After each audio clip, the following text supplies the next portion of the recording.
à Tananarive, capitale de Madagascar. Avec une surface équivalente à la France, la Belgique et le Luxembourg réunis, c'est la 5e plus grande île au monde. Elle n'émet que 35 millions de tonnes de CO2 par an, c'est-à-dire seulement 0,08% des émissions globales. Mais le pays a néanmoins tout intérêt à réussir sa transition énergétique avant que sa population et ses besoins en énergie ne se décuplent.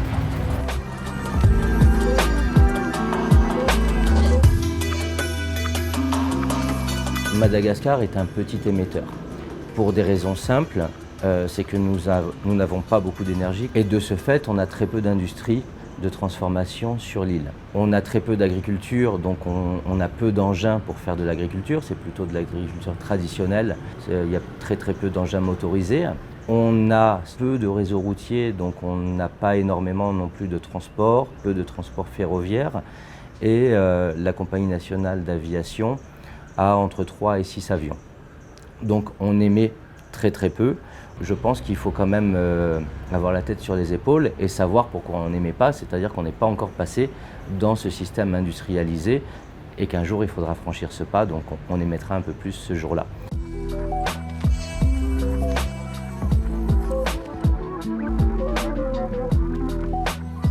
Avoir de l'électricité à Madagascar n'est pas une évidence. Ici, aujourd'hui, le taux d'électrification n'est que de 15%, donc 80% sur le réseau interconnecté de Tananarive. De plus, seulement 1% de la population a accès à des combustibles de cuisson propres.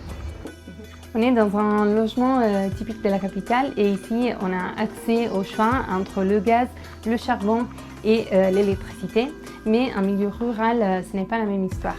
Quand 85% de la population rurale n'a pas accès à une énergie qui arrive et qui est livrée à leur porte, ou bien qui n'a pas accès à une énergie parce qu'elle est beaucoup trop chère, et donc ces personnes-là sont obligées de se retourner sur ce qui est le plus près d'eux, c'est-à-dire le bois, pour pouvoir nourrir la famille et pour pouvoir se chauffer quand c'est l'hiver sur les hauts plateaux. Ici à Madagascar, on n'utilise pas de charbon minéral, on utilise beaucoup de charbon de bois. Ils se vendent partout au bord de la route et les quelques centrales du pays sont alimentées au fioul lourd.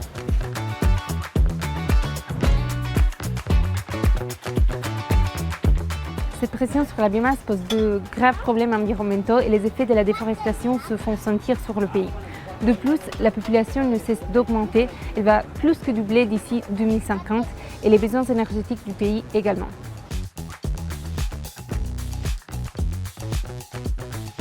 Madagascar a donc tout intérêt à réaliser sa transition dès maintenant pour s'appuyer sur des sources renouvelables. En 2015, le gouvernement a lancé sa nouvelle politique de l'électricité pour aller dans ce sens.